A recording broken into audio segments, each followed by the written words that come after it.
Is your FireX i4618 smoke alarm constantly going off? The top causes are interconnected system glitches, dust buildup, and low batteries. First, understand that interconnected alarms mean one faulty unit triggers them all.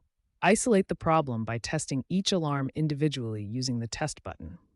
If one doesn't activate others, it's likely the culprit. Check all wired connections and reset the system's hub by unplugging it for 30 seconds, then plugging it back in. Now let's move on to dust buildup.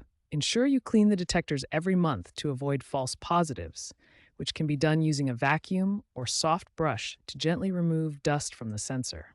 Avoid blowing, as this can lodge particles further inside. Lastly, change the batteries every 6 to 12 months. It is important to be using lithium batteries to make them last longer.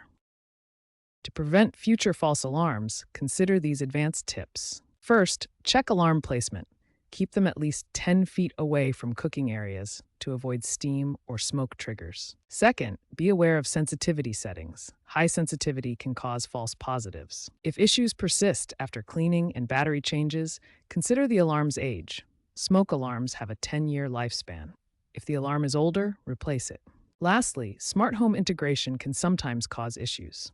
Ensure your FireX i4618 firmware is up to date and compatible with your smart home devices like Google Home or Alexa. If issues persist, consult a professional electrician to help and consider upgrading to newer interconnected alarms that support wireless mesh networks. Remember, regular maintenance and awareness are key to preventing false alarms.